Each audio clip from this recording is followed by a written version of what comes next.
नमस्कार दोस्तों, स्वागत है आपका मार्कंडेय पुराण में। आज हम देखेंगे 7वां अध्याय चंड और मुंड का वध।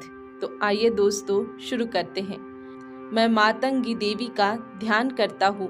वे रत्न में सिंहासन पर बैठकर पढ़ते हुए तोते का मधुर शब्द सुन रही है। उनके शरीर का वर्ण श्याम है। वे अपना एक पैर कमल पर रखे हुए है और मस्तक पर अर्धचंद्र धारण करती है। कहार पुष्पों की माला धारण किए हुए वीणा बजाती है। उनके अंग में कसी हुई चोली शोभा पा रही है। लाल रंग की साड़ी पहने हाथ में शंख में पात्र लिए हुए है।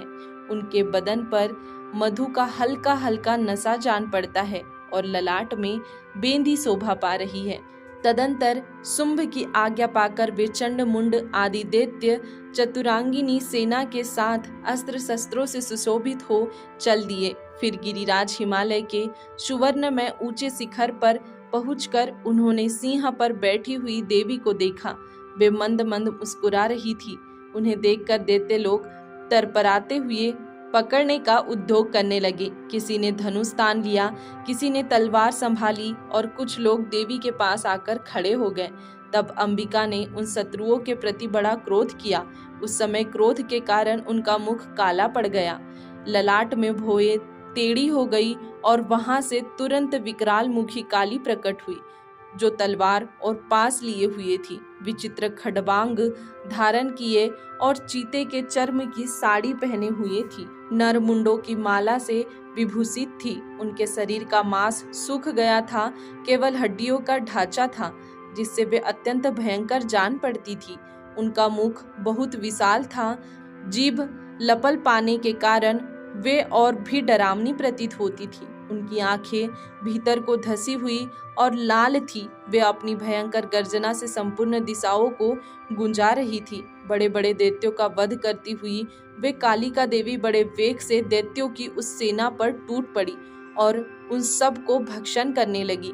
वे पार्श्व रक्षकों, अंकुशधारी महावतों, योद्धाओं और घंटा सहित कितने ही हाथियों को एक ही हाथ से पकड़कर मुंह में डाल लेती थी।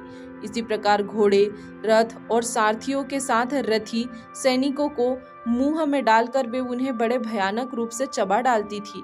किसी के बाल पकड़ लेती, किसी का गला दबा देती, किसी को पैरों से कुचल डालती और किसी को छाती से धक्के से गिराकर मार डालती थी। वे असुरों के छोड़े हुए बड़े बड़े अस्त्र शस्त्र मुंह से पकड़ लेती और रोष में भरकर उनको दांतों से पीस डालती। काली ने बलवान एवं दुरात्मा दैत्यों की वह सारी सेना रोंद डाली, खा डाली और कितनों को मार भगाया। कोई तलवार के घाट उतर गए, कोई खडंगवांग से पीटे गए और कितने ही असुर दांतों के अग्रभाग से कुचले जाकर मृत्यु प्राप्त हुए। इस प्रकार देवी ने असुरों की उस सारी सेना को क्षण भर में मार गिराया। यह देख चंड उन अत्यंत भयानक काली देवी की ओर दौड़ा तथा महादैत्य मुंड ने भी अत्यंत भयंकर बाणों की वर्षा से तथा हजारों बार चलाए हुए चक्रों से उन भयानक नेत्रों वाली देवी को आच्छादित कर दिया। वे अनेकों चक्र देवी के मुख में समाते हुए ऐसे जान पड़े मानो सूर्य के बहुतेरे मंडल बादलों के उदर में प्रवेश कर रहे हों। तब भयंकर गर्जना करने वाली काली ने अत्यंत रोष में भरकर विकट अट्टहास किया। उस समय उनके विकराल वदन के भीतर कठिनता से देखे जा सकने वाले दांतों की प्रभा से वे अत्यंत उज्जवल दिखाई देती थी। देवी ने बहुत बड़ी तलवार हाथ में ली, का उच्चारण करके चंड पर धावा किया और उसके केस पकड़कर उसी तलवार से उसका मस्तक काट डाला। चंड को मारा देख मुंड भी देवी की ओर दौड़ा। तब देवी ने रोष में भरकर उसे भी तलवार से घायल करके धरती पर सुला दिया।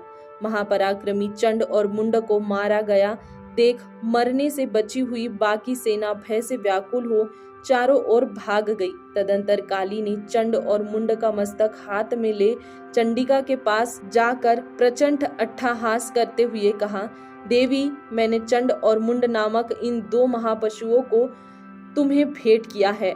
अब युद्ध यज्ञ में तुम शुंभ और निशुंभ का स्वयं ही वध करना। ऋषि कहते हैं, वहां लाए हुए उन चंड मुंड नामक महादैत्यों को देखकर कल्याणमयी चंडी ने काली से मधुर वाणी में कहा, देवी, तुम चंड और मुंड को लेकर मेरे पास आई हो, इसीलिए संसार में चामुंडा के नाम से तुम्हारी ख्याति होगी। इस प्रकार श्री मार्कंडे पुराण में सावर्णिक मनवंतर की कथा के अंतर्गत देवी महात्म्य में चंड मुंड वध नामक 7वां अध्याय पूरा हुआ। दोस्तों, आज के लिए इतना ही। इसके आगे देखेंगे हम कल के वीडियो में। तब तक के लिए धन्यवाद।